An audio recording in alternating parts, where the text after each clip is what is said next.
Hello everyone, this is Danish Raza from intelligence career institute. और ये जो कोर्स हम लोग आप लोगों के लिए लेकर आए हैं, ये एक कोलाबोरेशन है डीवाईसी और इंटेलिजेंस कैरियर इंस्टीट्यूट का। तो बेटा, लास्ट क्लास में हम लोगों ने वेक्टर के बारे में जाना था। वेक्टर एनालिसिस क्या होता है, वेक्टर क्या होता है, स्केलर क्या होता है। मतलब ऐसी क्वांटिटी जिनके पास मैग्नीट्यूड भी होता है, डायरेक्शन भी होता है और साथ साथ वो वेक्टर लॉ ऑफ एडिशन को फॉलो करते हैं, ऐसी क्वांटिटीज़ को अपन लोग बोलेंगे वेक्टर क्वांटिटीज़। उसके एग्जांपल मैंने दिए थे आप लोगों को, वेलोसिटी था, एक्सेलरेशन था। मतलब जिसके पास में डायरेक्शन होगी, एक फिक्स डायरेक्शन होती है, ठीक है। डिस्प्लेसमेंट हो गया, फोर्स हो गया, ये सारे एग्जांपल थे।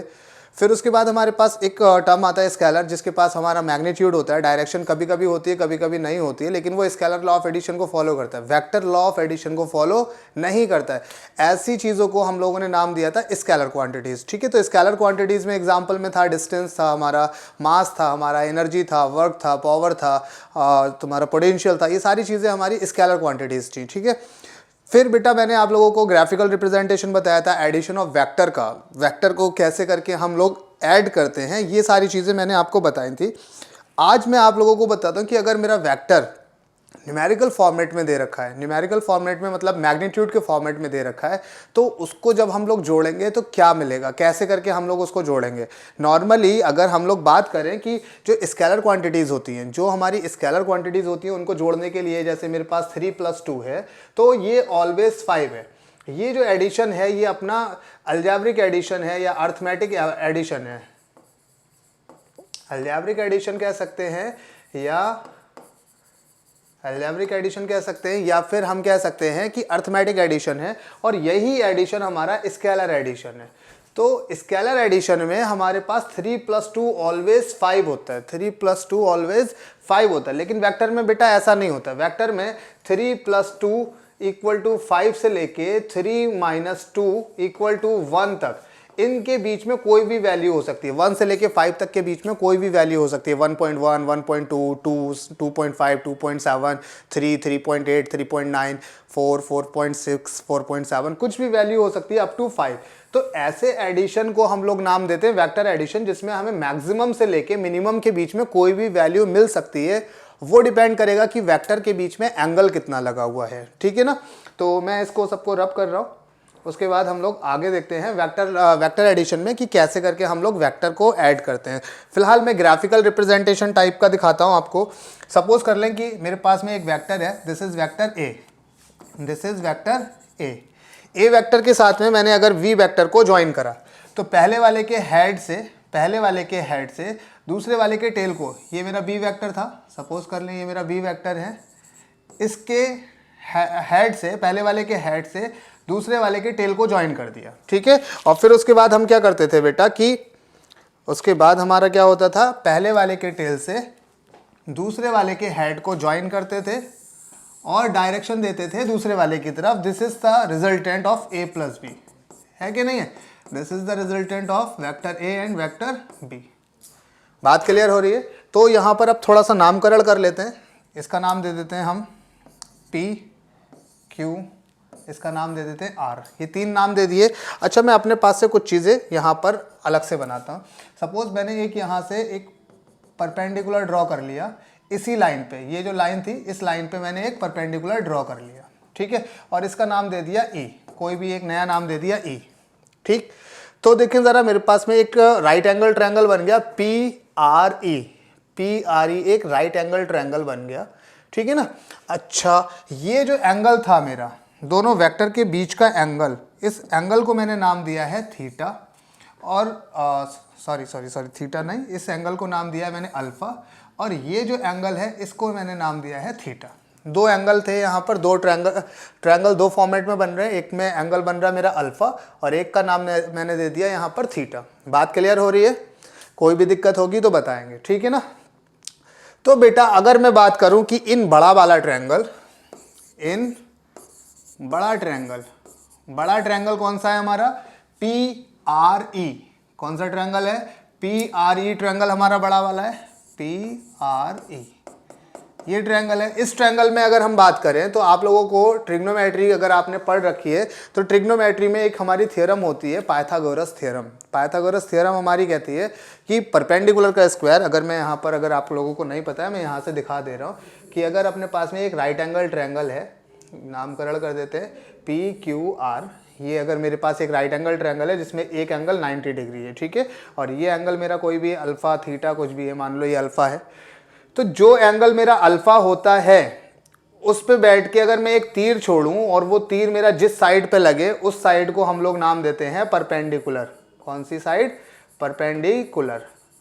ये हो गई। जो सबसे बड़ी साइड होती है is called hypotenuse.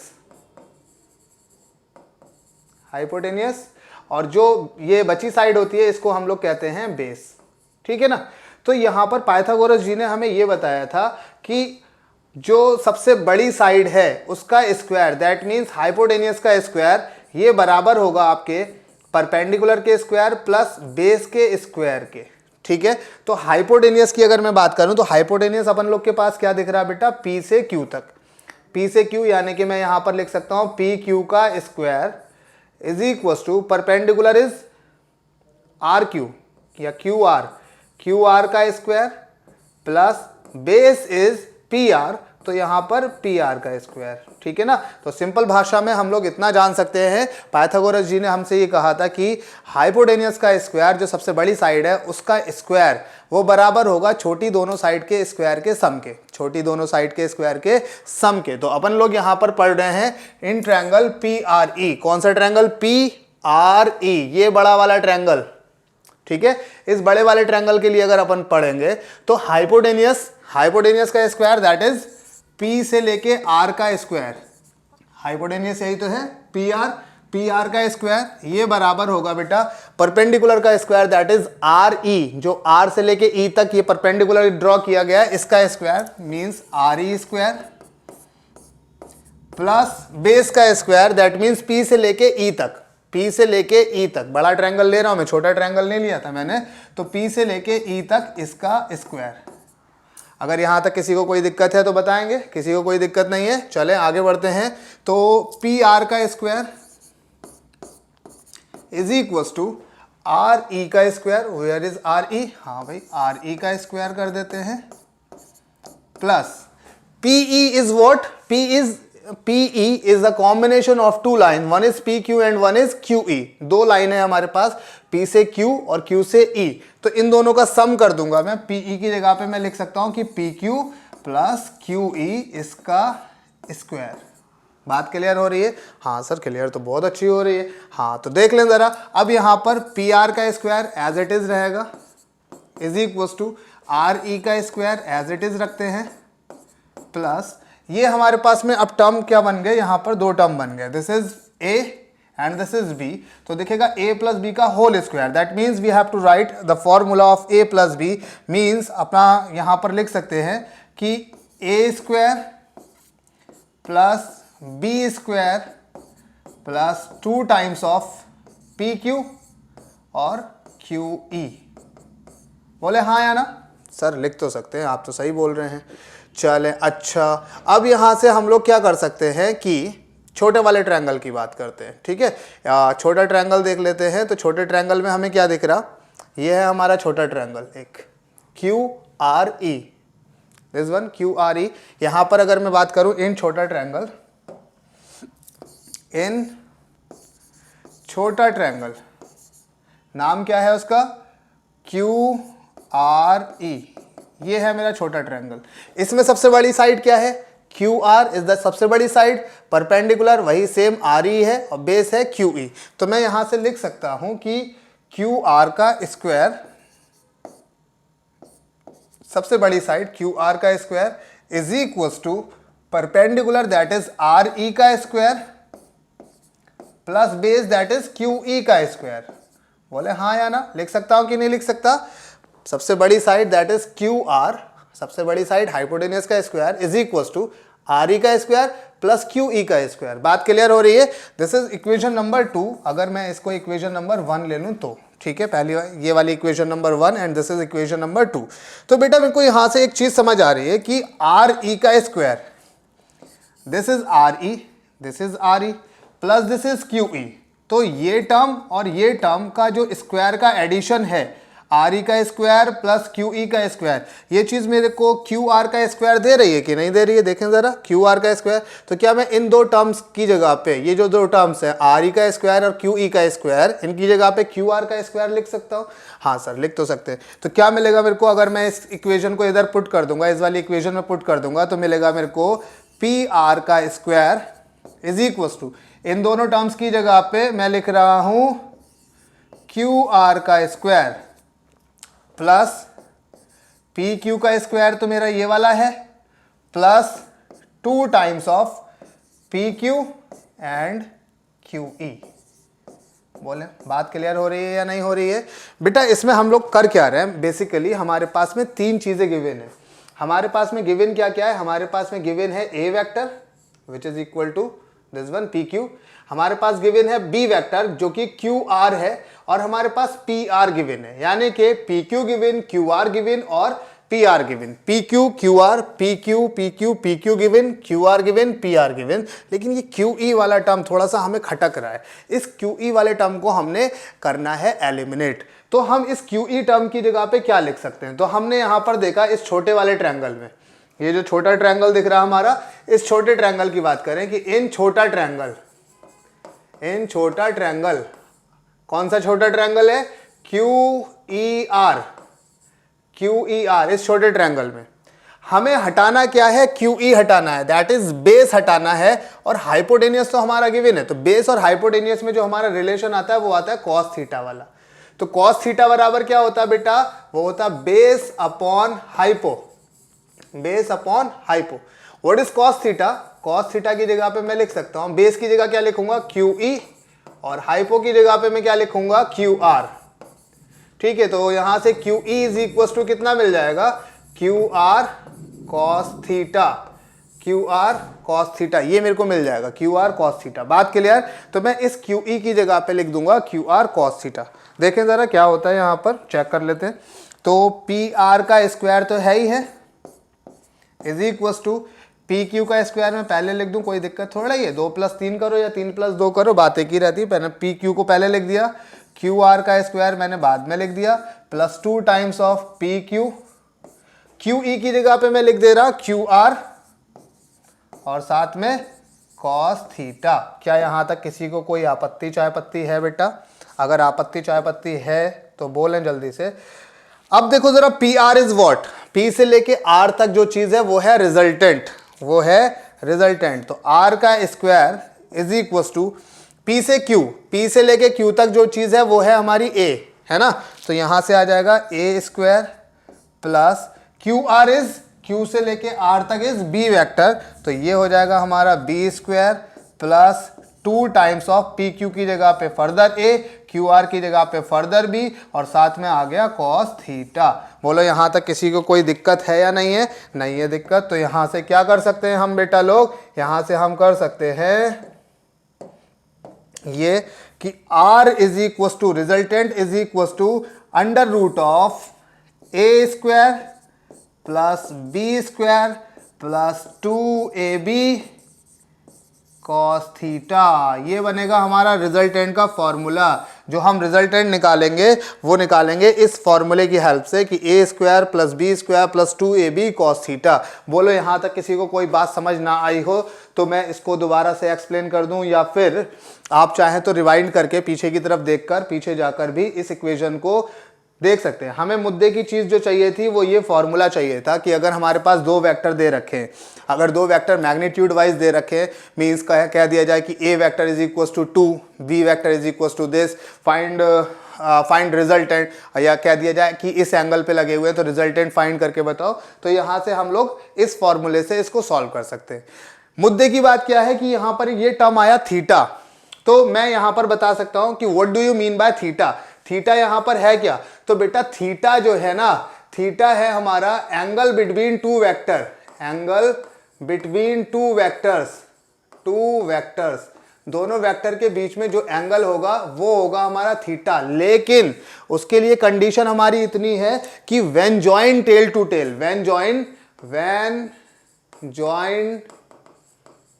Tell to tail, tail से टेल के साथ में जुड़े होंगे तभी जो हमारे पास में एंगल आएगा, this is called theta. Means पहला हमारा जो वेक्टर था, पहला वेक्टर हमारा ये दिख रहा है आप लोगों को, देखो जरा, पहला वेक्टर इज दिस, है ना, ये वेक्टर है ऐसे, और दूसरा वेक्टर हमारा ये पीला वाला दिख रहा है, इसको भी मैं ऐसे कर दे रहा अभी, दूसरा वेक्टर ये है। तो दोनों वेक्टर को अगर जोड़ेंगे और उनके बीच का एंगल निकालेंगे तो ये एंगल होना चाहिए था थीटा तुम्हारे अकॉर्डिंग, दोनों वेक्टर को। लेकिन हम लोग ऐसा नहीं करते, हम लोग वेक्टर को ऐसे नहीं जोड़ते या वेक्टर को ऐसे नहीं देखते। क्या करना है हमने वेक्टर को, अगर हमने वेक्टर को इसकी जगह से सीधा सीधा पैरेलली डिस्प्लेस कर दे, पैरेलली ऊपर कर दे, पैरेलली नीचे कर दे, उससे वेक्टर चेंज नहीं होता। वेक्टर चेंज कब होता है? जब अपन इस वेक्टर को किसी एंगल पे घुमा दे, हल्का सा भी हमने एंगल घुमा दिया, दैट मीन्स उसकी डायरेक्शन चेंज कर दी। बिना डायरेक्शन चेंज किए इसको आगे पीछे कहीं भी लेकर जाया जा सकता है, लेकिन अगर हम इसको घुमा देंगे तो ये वेक्टर चेंज हो जाएगा क्योंकि डायरेक्शन चेंज हो जाएगी। अब देखें जरा, ये जो वेक्टर है हमारा पी क्यू, ये पी क्यू वेक्टर को जब मैं आगे की तरफ बढ़ा दूंगा ऐसे, तो इस पर कोई फर्क तो पड़ना नहीं है, पी क्यू ही है। तो ये वेक्टर और ये वेक्टर दोनों अब जुड़ गए टेल टू टेल, और इनके बीच का जो अब एंगल होगा, दिस इज कॉल्ड थीटा। बात क्लियर है? तो theta is the angle between two vectors when joined tail to tail. तो कॉस थीटा यहां पर जो होगा वो थीटा कौन सा होगा? एंगल लिया जाएगा दोनों वेक्टर के बीच का, और वो भी कैसे? जब हम उसको टेल टू टेल ज्वाइन करेंगे तब। हालांकि ग्राफिकल रिप्रेजेंटेशन में हम पहले के हेड से दूसरे के टेल को जोड़ते हैं, लेकिन जब हम एंगल की बात करेंगे तो पहले के टेल से दूसरे के टेल को ज्वाइन करना होगा हमने। ठीक है? क्या ये सारी बातें हमारी समझ आ रही हैं? किसी को भी कोई दिक्कत होगी तो वो बताएगा हमको। ठीक है? तो एक और टर्म है यहां पर, what do you mean by alpha? Alpha क्या है हमारा? तो अल्फा के लिए अगर मैं बात करूं तो मुझे यार दूसरे पेज पे जाना पड़ेगा। क्या ये मैं मिटा दूं? इसकी तो कोई जरूरत है नहीं, इसको मैं मिटा देता, इसको मैं कर दे रहा रब। ठीक है, अभी यहां से हम लोग यहां से भी देख सकते हैं, ऐसे करके देख लें, यहां पर काफी जगह हो गई है अब हमारे पास में। तो बेटा लोग, अगर मैं बात करूं कि इस ट्रायंगल अल्फा के, ये अल्फा के लिए, अल्फा है क्या वैसे तो पहले मैं बता दूं, alpha is the angle between resultant and पहला वाला वेक्टर, या दूसरा वेक्टर भी हो सकता है, वो डिपेंड करता है कि आप लोग कैसे ले रहे हैं। पहला वेक्टर और दूसरा वेक्टर भी हो सकता है, लेकिन रिजल्टेंट के साथ। तो रिजल्टेंट मतलब ये जो सफेद वाला एंगल बना है, सफेद वाला वेक्टर है ना, इसका जो एंगल है वो पहले वाले के साथ में कितना बन रहा है, इसे हमने नाम दिया है अल्फा। ठीक? तो मैं बात करूंगा कि इन ट्रायंगल बड़े वाले ट्रायंगल की बात करें तो बड़े वाले ट्रायंगल में तुम्हें दिखेगा कि tan अल्फा बराबर क्या है? बड़े वाले ट्रायंगल tan थीटा बराबर होता है परपेंडिकुलर अपॉन बेस, यही तो होता है, परपेंडिकुलर अपॉन बेस। अब what do you mean by perpendicular बेटा? Perpendicular is RE, perpendicular is RE, and base is what? Base is P2E, P से लेके E तक। सही है? अब देखो, RE को RE रहने दो, P से लेके E तक जो चीज है वो क्या है? PQ plus QE, PQ plus QE। तो मैं कहूंगा कि भाई tan alpha is equal to, अच्छा पहले RE निकाल देते हैं। RE क्या है इस वाले ट्रायंगल में? इन ट्रायंगल छोटा वाला, यहां पर इन ट्रायंगल छोटा वाला ट्रायंगल जो है, छोटा ट्रायंगल जो है, तो उसमें हम लोग क्या करेंगे? Sine theta is equal to perpendicular upon hypo. Perpendicular पे आएगा RE। यार मैंने परपेंडिकुलर वाला साइन थीटा इसलिए लिया क्योंकि मुझे परपेंडिकुलर की वैल्यू चाहिए थी। परपेंडिकुलर जो है RE है, यहां पर RE मेरा अननोन है, इसे मेरे को एलिमिनेट करना है, तो RE को मुझे हटाना था और हाइपो के टर्म में लेकर आना था, क्योंकि हाइपो इज बी वाला जो टर्म है वो हाइपो है, हाइपोटेनियस। देखो जरा, Q से लेके R तक हाइपो है, तो मुझे हाइपो के टर्म में लेकर आना था। तो क्या करूंगा मैं? Sine theta is equal to perpendicular upon hypo, that is QR।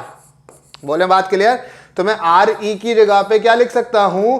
QR sine theta लिख सकता हूं कि नहीं?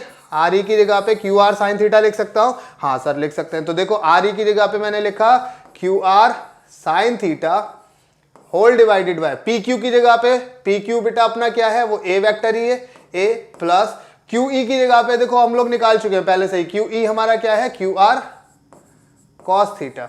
ठीक है? तो यहां पर मैंने रंग चेंज किया, कलर चेंज किया यहां पर, तो पता क्या लगा कि tan अल्फा बराबर QR is what? QR is B vector, तो B sine theta upon A plus QR is further B और साथ में cos थीटा। तो ये बना मेरा, ये बना अल्फा का फॉर्मूला। अल्फा क्या है बेटा? Alpha is the angle between vector a and resultant and vector A के बीच का एंगल है, लेकिन इसके लिए भी कंडीशन है, सब लोग बोल के बताएंगे। When join tail to tail, बोलो हाँ या ना। When join tail to tail कभी का है जब हम इनको कैसे जोड़ेंगे? पूंछ से पूंछ जोड़ेंगे। देखो जरा, दिख रही है पूंछ से पूंछ जुड़ी हुई। तो क्या यहां तक किसी यात्रीगण को कोई आपत्ति चाय पत्ती है, मोमबत्ती अगरबत्ती है? मेरे ख्याल से तो ये सारा समझ में आ जाना चाहिए था, नहीं आएगा तो फर्दर एक बार इसको पीछे रिवाइंड करके देख लेंगे सभी लोग, ठीक है। चले, अभी यहाँ पर जो भी चीज़ें हैं ये डेरिवेशन है, आप लोगों के बोर्ड्स के लिए भी इंपॉर्टेंट है, लेकिन मुझे मुद्दे की चीज़ जो चाहिए थी, मुझे चाहिए मुद्दे की चीज़ ये वाली। एक तो ये कि tan अल्फा बराबर क्या होता, और एक मुझे चाहिए कि रिजल्टेंट बराबर क्या होता है। डेरिवेशन से मुझे उतना खास मतलब नहीं होता, क्योंकि derivation is totally important for board. Upon board के लिए तो पढ़ ही रहे, साथ साथ बोर्ड से ज़्यादा ज़रूरी मेरे लिए कॉम्पिटिशन है। तो कंपटीशन आपका क्या है? एनटीएससी, एनएसओ, आईएमओ, ये सारे जो भी तुम्हारे हैं कंपटीशन, इनके लिए ज़रूरी ये है। बाकी आपके जो सेंट्रल यूनिवर्सिटीज़ के एग्जामिनेशन है तो उसमें मेरे को इन चीज़ों की ज़रूरत पड़ेगी, ना कि ये तुम्हारा पूरा डेरिवेशन मैंने तुम्हें करा दिया, जिज्ञासा के लिए करा दिया।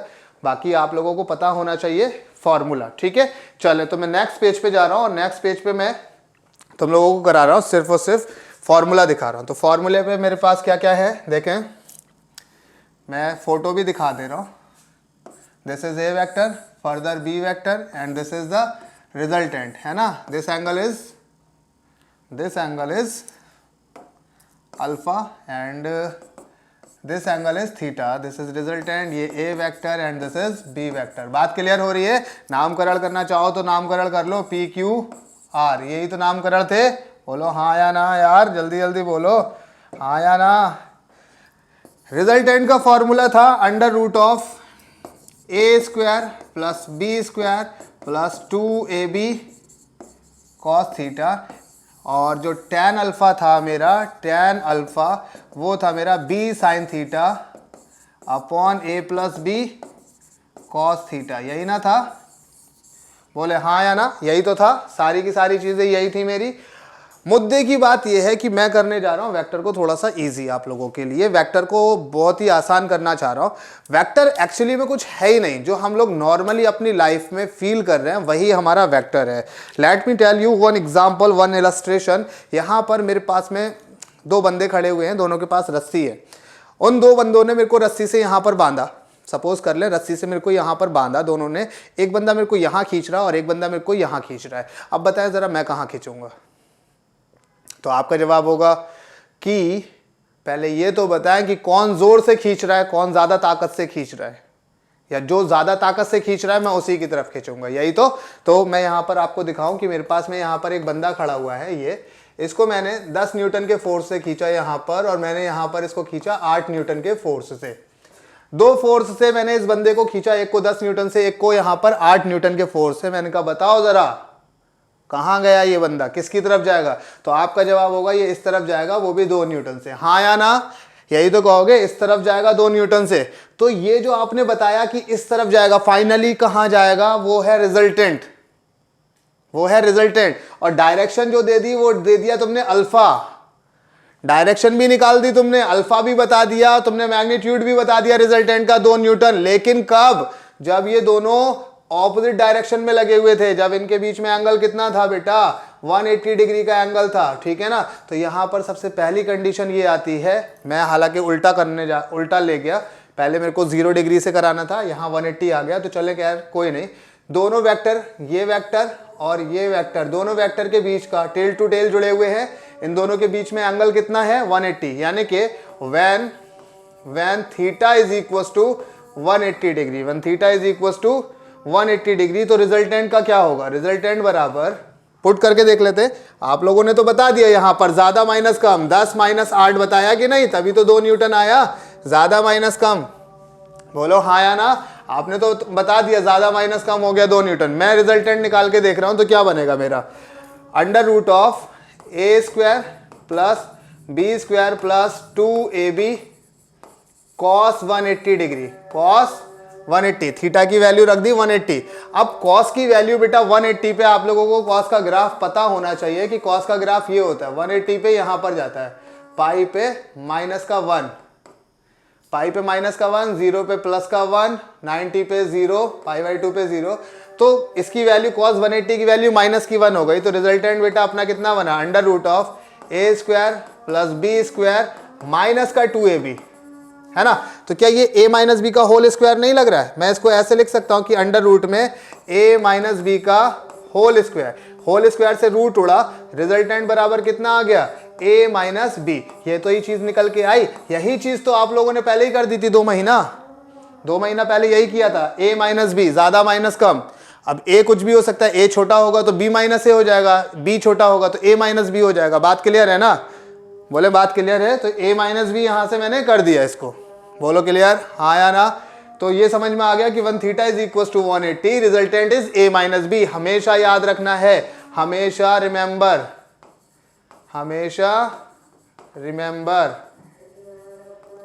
रिमेंबर कि 1 theta is equal to 180 degree, resultant is a minus B. और डायरेक्शन बताओ, ज्यादा वाले की तरफ। डायरेक्शन क्या होगी इसकी, जो रिजल्टेंट की डायरेक्शन होगी वो क्या होगी, ज्यादा वाले की तरफ। तो यहां पर पुट करके देख लेते हैं, ये अल्फा जो बताएगा ये हमें डायरेक्शन बताएगा, ठीक है ना। तो मैं पुट करके देख ले रहा हूं कि tan अल्फा बराबर क्या होगा, आप कहेंगे b साइन 180 की वैल्यू कितनी होती है, 0। बाकी नीचे कुछ भी लगा हो उससे हमें मतलब नहीं है, साइन 180 अपना कितना हो गया, 0 हो गया। तो tan अल्फा बराबर कितना हो गया बेटा, 0 डिग्री। अल्फा बराबर भी 0 डिग्री, बोलो हाँ। tan थीटा बराबर 0, यानी कि tan थीटा की वैल्यू 0 है। 0 किस पे होती है, 0 पे ही होती है। तो tan थीटा की वैल्यू 0, यानी कि अल्फा की वैल्यू भी 0। रिजल्टेंट की डायरेक्शन क्या होगी, वही डायरेक्शन होगी, 0 डिग्री का एंगल बनाएगा। मतलब जैसे ये हमारा tan था, ये हमारा देखो tan है, तो जिस डायरेक्शन में tan जा रहा है उसी डायरेक्शन में रिजल्टेंट जा रहा है, दोनों का सेम डायरेक्शन है, यानी कि एंगल कितना हो गया, 0 हो गया। तो आपने कितनी बातें सीखी, 2 बातें, कि 1 theta is equal to 180 degree, 1 theta is equal to 180 degree, resultant is a minus B, resultant is a minus B and alpha is 0, यानी कि जो डायरेक्शन होगी वो सेम डायरेक्शन होगी ज्यादा वाले वेक्टर की। और अगर ये सब चीजें याद भी ना करो ना, तो ऐसे सोच लेना कि रस्सी से बांधा मेरे को और 2 लोगों ने यहां पर खींच लिया। अब कहां पर खींचेंगे, जहां पर ज्यादा से खींचा जाएगा, है ना। मेरे को 10 न्यूटन से ये खींच रहा, 8 न्यूटन से ये खींच रहा, मैं किसकी तरफ जाऊंगा, जिस तरफ मेरे को ज्यादा जोर से खींचा जा रहा है। रिजल्टेंट की डायरेक्शन पता लग गई कि ज्यादा वाले की तरफ, और कितने से जाऊंगा वो आप करेंगे ज्यादा माइनस कम से। बात क्लियर है, किसी को कोई दिक्कत होती होगी तो बताएंगे। नेक्स्ट पॉइंट अपना बेटा ये है, मैं दूसरा बताऊं कि ये जो बंदा है 10 न्यूटन से खींचा एक ने, एक और भावुक आदमी है, इन्होंने 8 न्यूटन से खींच लिया। यहां पर 2 लोग ने, एक ने 10 न्यूटन से खींचा, एक ने 8 न्यूटन से खींचा। अब बताओ ये बंदा कहां जाएगा, बताओ बंदा कहां जाएगा। तो आप लोगों को जवाब होगा सर इसी डायरेक्शन में जाएगा, और वो भी कितने से जाएगा, 18 से। मैं कहूंगा क्या किया आप लोगों ने, तो आप कहेंगे सर मैंने 10 को और 8 को एक साथ जोड़ दिया क्योंकि दोनों लोग खींच रहे हैं एक ही तरफ। बोलो हाँ या ना। तो आप लोगों को पता लग गया होगा रिजल्टेंट कितना होगा, resultant is a plus B. Resultant पहला वाला वेक्टर और दूसरा वाला वेक्टर का एडिशन है कि नहीं है। और डायरेक्शन फिर से क्या रहेगी, सेम डायरेक्शन, जिस डायरेक्शन में दोनों लोग खींच रहे हैं वही डायरेक्शन रहेगी। बोलो हाँ या ना। तो यानी कि तुम्हें क्या पता लगा, रिजल्टेंट भी पता लग गया और अल्फा भी तुम्हें पता लग गया कि 0 डिग्री का एंगल बनाएगा। बोलो हाँ या ना। रिजल्टेंट अपना कितना डिग्री का एंगल बनाएगा, 0 डिग्री का। तो अभी यहां पर मैंने ये तो फीलिंग के साथ बताया है, अब अपन रिजल्टेंट के फॉर्मूले से देख लेते हैं। Under root of a square plus b square plus 2ab cos theta, यही तो फॉर्मूला है। दोनों बंदे सेम ही डायरेक्शन में खींच रहे हैं, सेम डायरेक्शन है देखो, यानी कि थीटा इज इक्वल टू कितना है, 0 डिग्री। तो मैं यहां से कह सकता हूं कि when theta is equal to 0 degree, तो रिजल्टेंट कितना होगा। तो पुट करें, cos 0 की वैल्यू कितनी होती है बेटा, cos 0 इज इक्वल टू 1 होता है, cos 0 1। रिजल्टेंट बराबर कितना होगा, under root of a square plus b square plus 2ab, यही तो हो जाएगा। क्या ये आप लोगों को a प्लस बी का होल स्क्वायर लगता हुआ नहीं दिख रहा है। तो क्या मैं कह सकता हूं कि resultant is equal to under root of a plus b का whole square, a square plus B square plus 2ab। यार ये सब बताना पड़ेगा क्या आपको, ऐसे मत देखो मेरी तरफ, a प्लस बी का होल स्क्वायर ही तो है। तो होल स्क्वायर से ये रूट हट गया, क्या बनेगी equation, R is equal to A plus B. कहना सर मैंने तो पहले ही निकाल दिया था, देखो जरा मैं कितना समझदार हो गया, रिजल्टेंट मैंने पहले ही निकाल दिया था। दोनों लोग सेम डायरेक्शन में अगर खींचेंगे, यानी कि अगर मेरा angle theta is equal to 0 degree होगा, यानी कि एंगल मेरा theta is equal to 0 degree होगा, दोनों वेक्टर हमारे टेल टू टेल ज्वाइन भी हैं और सेम डायरेक्शन में लग रहे हैं, theta is equal to 0 degree, resultant is A plus B, हाँ या ना, resultant is A plus B. और अगर मैं अल्फा की बात करूं तो यहां से देख लेना कि tan अल्फा बराबर क्या होता है, बी साइन थीटा अपॉन ए प्लस बी कॉस थीटा, यही तो फॉर्मूला होता।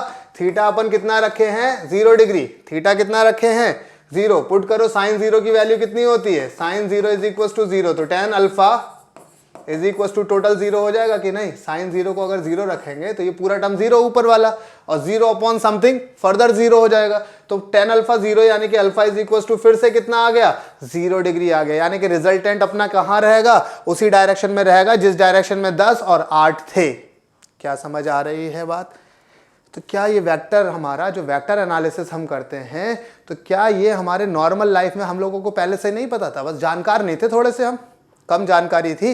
सोच के बताओ यार, कोई बंदा मेरे को यहाँ से 10 न्यूटन से खींच रहा है और एक और बंदा आके मेरे को 8 न्यूटन से खींचने लगे, तो मैं कहाँ जाऊँगा, किस डायरेक्शन जाऊँगा? तो आप कहेंगे सर उसी तरफ जाएंगे जिस तरफ खींचा जा रहा है, तो खींच रहे हैं दोनों अगर सेम डायरेक्शन में, तो सीधे सीधे तुम लोगों ने क्या करा, मुझे कितने से मैं खींच रहा हूँ, ये फोर्स ही तो है, ये फोर्स अपना वेक्टर क्वांटिटी तो ही है, तो 10 न्यूटन और 8 न्यूटन सीधे सीधे मैंने ऐड कर दिया। अगर सेम डायरेक्शन में खींच रहे थे, ऑपोजिट डायरेक्शन में खींच रहे हैं, तो मैंने सब्ट्रैक्ट कर दिया सीधे, ज़्यादा माइनस कम वाले को, बोलो हाँ या ना, और डायरेक्शन ले ली ज़्यादा वाले की तरफ। तो ये सब अपना वेक्टर क्वांटिटी ही है, फैक्टर ही है, आप लोग नॉर्मल लाइफ में जीते आ रहे हैं। तो मेरे को ये वाला फॉर्मूला भी मस्ट रिमेंबर, मुझे याद चाहिए, क्या चाहिए याद, कि one theta is equal to 0 degree, resultant is A plus B. जब भी पूछूंगा one theta is equal to 0 degree, resultant is A plus B, one theta is equal to 180 degree, resultant is A minus B. What is alpha, alpha in both case is 0, alpha दोनों केस में कितना होगा हमारा 0 होगा। तीसरी condition की बात अगर मैं करूं बेटा, तो तीसरी कंडीशन मेरी ये है, when theta is equal to 90 degree. अब when theta is equal to 90 degree, जब मेरा थीटा कितना होगा दोनों वेक्टर के बीच का 90 डिग्री होगा, यानी कि एक वेक्टर मेरा ऐसे लग रहा है और दूसरा वेक्टर मेरा ऐसे लग रहा है। इसको टेल टू टेल भी अगर आप लोग ज्वाइन करेंगे, मतलब इसको फर्दर आगे बढ़ाएंगे, तब भी ये आपको ऐसा ही दिखेगा, 90 डिग्री का ये एंगल बनेगा। मीन्स अगर ये ए वेक्टर है, ये बी वेक्टर है, तो इसका एक्सटेंशन ए वेक्टर भी यही होगा, है ना, ये हो गया। तो रिजल्टेंट अपना यही तो जाएगा। क्या मैं ये ऐसा नहीं बता सकता कि ये पाइथागोरस थ्योरम लगा सकते हैं, resultant is hypotenuse, this is perpendicular and this is base, same नहीं बन रहा है। देखो राइट एंगल ट्रायंगल बन गया, तो मैं अगर फीलिंग के साथ देखूं तो ये मेरा राइट एंगल ट्रायंगल है, मैं पाइथागोरस थ्योरम लगा के R square is equal to, मतलब हाइपोटेनियस का स्क्वायर बराबर परपेंडिकुलर का स्क्वायर प्लस बेस का स्क्वायर कर सकता हूं कि नहीं? ऐसे भी तो कर सकता हूं, बोलो हाँ या ना। वही पाइथागोरस से लगाऊंगा तो ऐसे लगा दूंगा, नहीं लगाना पाइथागोरस से, मेरे को लगाना है फॉर्मूले से, R is equal to under root of A square plus B square plus 2ab cos theta. What is theta, theta is 90 here, 90 जब पुट करेंगे कॉस 90 की वैल्यू बेटा कितनी होती है, कॉस 90 इज 0, तो ये पूरा टर्म कैसा हो जाएगा 0 हो जाएगा। तो रिजल्टेंट कितना बचेगा बेटा, under root of A square plus B square, क्योंकि वो पूरा टर्म अपना कितना हो गया 0 हो गया। वही चीज़ तो निकल के आई जो आप लोगों ने निकाली थी। देखें पाइथागोरस से भी कर सकते हैं इसको, बात क्लियर है। अब मैं कहूँगा पाइथागोरस से पता तो लग गया, यही तो एंगल अपना अल्फा होता था, तो मैं अगर अल्फा की बात करूंगा तो मैं कहूँगा tan अल्फा बराबर, इस केस में परपेंडिकुलर बाई बेस होता है, परपेंडिकुलर पे क्या है बी वेक्टर है और बेस पे क्या है ए वेक्टर है, यही अपना अल्फा निकल आया। पुट करके देख लो, अपना लोग क्या करते हैं, tan अल्फा बराबर बी साइन थीटा अपॉन ए प्लस बी कॉस थीटा, मतलब इस फॉर्मूले के अकॉर्डिंग हम लोग तो ऐसे निकालते हैं। तो यहां पर क्या हो जाएगा, tan alpha is equal to B sine 90। आप लोगों को ट्रिग्नोमेट्रिक टेबल याद है, नहीं याद है तो याद कर ले, a प्लस बी कॉस 90। जल्दी से देखो cos 90 की वैल्यू कितनी थी 0, इस पूरे टर्म की वैल्यू कितनी हो गई 0, sin 90 की वैल्यू कितनी होती है बेटा 1 होती है, तो इसकी वैल्यू कितनी हो गई 1 हो गई, इसकी वैल्यू कितनी हो गई 0। तो क्या बचेगा बेटा tan अल्फा बराबर b बाई ए। अपन पहले क्या निकाल चुके हैं, tan अल्फा बराबर b/a। तो क्या यहाँ तक किसी को कोई दिक्कत है? मुझे बस 3 बातें याद चाहिए, 3 बातें क्या बल्कि 4 बातें चाहिए।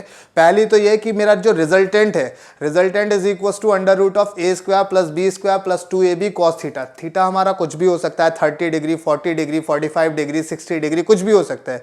लेकिन अगर मोटे मोटे टर्म्स में बात करी जाए 0 डिग्री, 180 डिग्री, 90 डिग्री, तो उनके लिए मैंने आपको चीज़ें दे दी। तो सपोज कर लें कि मेरे पास theta is equal to 0 degree है, तो मैं कहूँगा resultant is a + b। Theta is equal to 0, resultant is a + b। ऐसे ही जवाब देना है, theta is equal to 0, resultant is a + b। और तुम्हारा theta is equal to 180, resultant is a - b। When theta is equal to 90 degree, resultant is √(a² + b²। ये आप लोगों को टिप्पे ऐसा ही याद होना चाहिए। अल्फा की value, theta is equal to 0, alpha is equal to 0, theta is equal to 180 degree, alpha is equal to 180 degree, theta is equal to 90 degree, alpha is equal to b/a। बात क्लियर है?